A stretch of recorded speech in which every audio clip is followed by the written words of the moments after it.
Hey, everybody, it's Wednesday at 11 o'clock Central, and I am Dr. John Sherk, and that means this is Brown Bag Lunch, where I bring you whatever I can bring you to add value to you, to your technicians, and just add a little nugget to give you a little boost. So today, I want to talk a little about some things to focus on as we get into summertime resilience. If you, so I know we have people who follow this content that they're only tangentially in the air conditioning business, and it will still apply to you in that way. But if you're a plumber, summertime is a different thing from the air conditioning business. In the air conditioning business, we're entering go time. All right. So that means one of two things. It means the temperature's going up. And I say, thinking of you all, and I have two daughters in Houston. The Houston's going through some horrible weather this week. It's all coming. Right. So resilience comes from one or two. The need for resilience comes from one or two sources.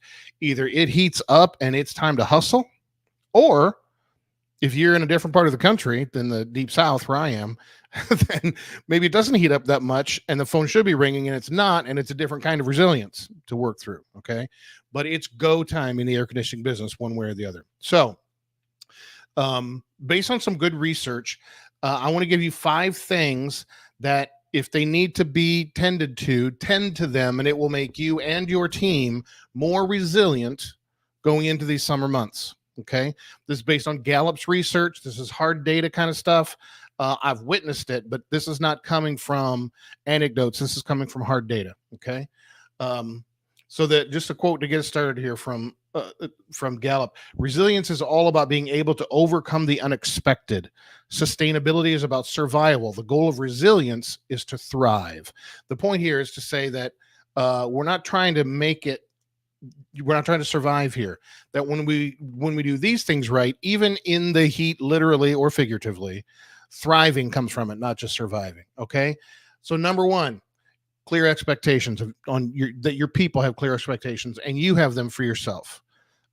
When Gallup puts the statement in front of people in a survey format, I know what is expected of me at work. Only 1 in 2 employees strongly agree with that statement. Now you need to get as close as you can to 1 out of 1, right? Make sure everybody knows what is expected of them this summer as clearly as you possibly can. Both the explicit expectations and the implicit expectations. As you can, tie it to the success of the group. Hey, residential guys, do you put on the booties before you go in the house or don't you? Right? Don't let anything be ambiguous in terms of expectations. Okay? I know what is expected of me at work. Number 2, again, these all create resilience. Number 2, equipment and materials. In their survey, the statement is, I have the materials and equipment I need to do my work right. In their survey, only 1 in 3 employees strongly agree with this statement. Now, there's a lot of variation here. Some guys, it's like you're going to have a vacuum pump, but some guys doing a commercial side, feel they need a Megger. So that there's a variation in what is needed in terms of the tools, what's perceived to be needed. But I can tell you for sure, if your people in the field, as well as the office, feel they don't have the materials and the equipment they need to do their job well, their stress is going to go up and their resilience is going to go down, right? It's going to be a nagging thought that this would be so much easier and I could do such a better job if I just had tool X. Okay. One of the things that's coming up right now for the in-office people is using the AI bot, the AI models. I'm telling you, I use them every day, and the level of productivity and efficiency they create is off the charts. So I don't know yet where it's going to come in the air conditioning business. I'm not seeing one prevailing use yet, but I can tell you, if you're not using it, you're behind. You're behind, right? That's just what it is. And then, if different companies have different approaches to tools, some are very much, if we have a budget, if they need it, buy it for them. Other people are very much like, those are your tools. This is your problem, not mine.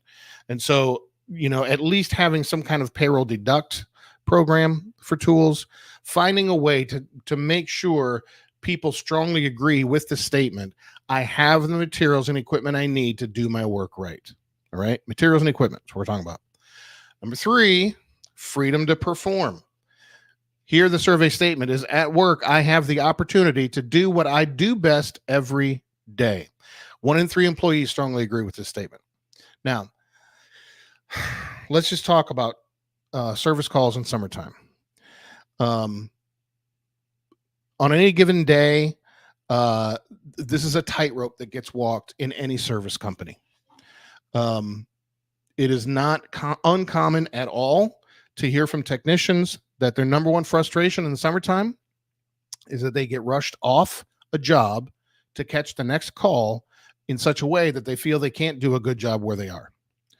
A variation of this is because there's so many calls, people, techs who are not ready to catch those calls, catch them, they make mistakes, and then the best guy in your operation has to stay later to go fix those problems or work on the weekend or whatever to go fix those problems. Now, listen, I'm not going to tell you how to run your business. I'm not going to tell you that.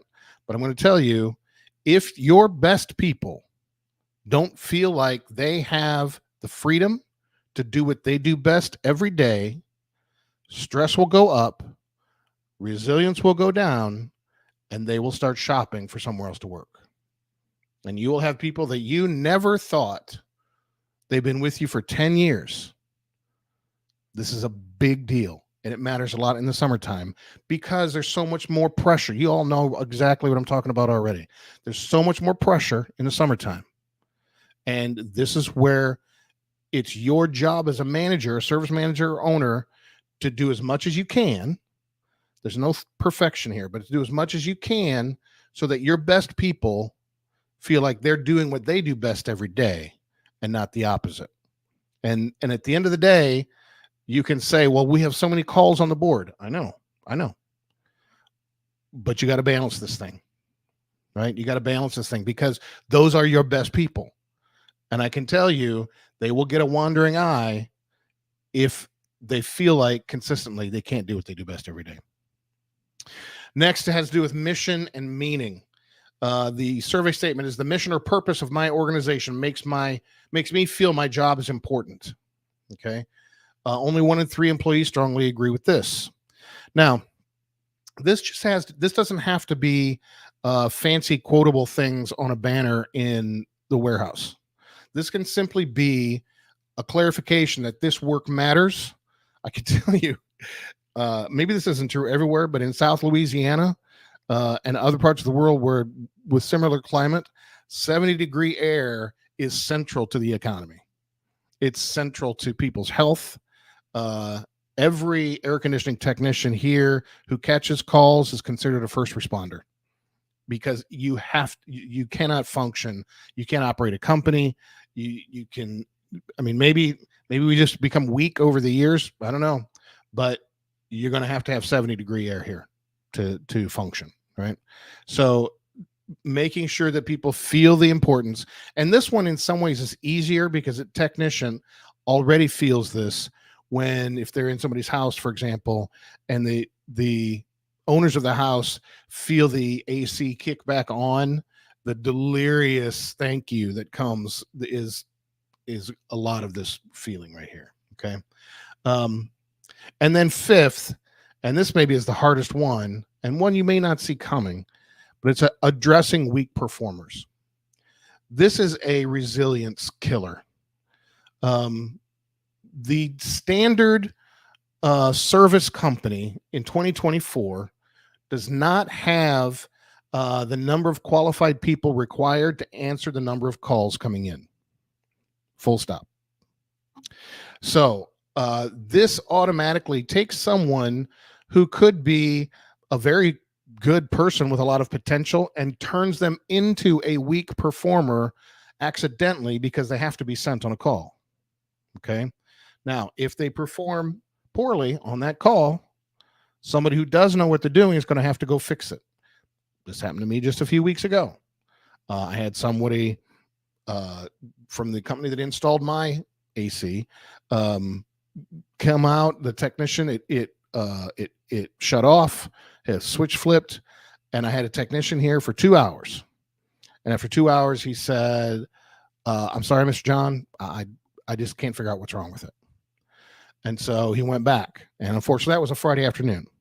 So I made a phone call back to the company and I said, look, somebody knows how to fix this, and I need them to come to the house. And to their credit, they sent him out right away. In 5 minutes, he had it fixed. But he made a point of saying to me, I'm so tired of making these service calls. Okay. So sometimes people hear addressing weak performers and they think what that means is discipline failure or discipline laziness. All I'm saying is you've got to find a way to balance how the work gets done at your company around levels of ability and levels of complexity. So if you go hard down the path of saying, I'll send anybody on a call, we'll just figure out how to make it work, you're reducing your resilience and increasing your stress. And you may say, well, John, I can't say no to customers. I know. I don't have that. I didn't say this was an easy solution, but realize if you don't balance this out, you're creating a cancer inside your organization that will hurt you long after summer is over. Okay. How you address weak performance. Now, sometimes it's just simply performance issues that have to be addressed, regular, full stop. But in an air conditioning company in the summer, it looks different because the volume of business in the summer takes an otherwise good person and makes them a weak performer, not because their effort isn't there, but because they don't have enough experience to handle something on their own. Okay. So you've got to manage this issue. You cannot just ride it and cross your fingers and then just assume a good attitude and talk nice to a customer on a phone is going to fix it. Because at the end of the day, the person you're putting at risk is your best technician. They're the ones feeling this, right? And if you don't address it somehow, they're going to get a wandering eye. You know it, and I know it. All right. 5 things to do this summer to increase your resilience: clear expectations, equipment and materials, freedom to perform, mission and meeting, and addressing weak performers. My name's Dr. John Sherk. This has been Brown Bag Lunch. I'm thinking about you guys. It's getting hot out there. Let's go make some money. We'll see you next week.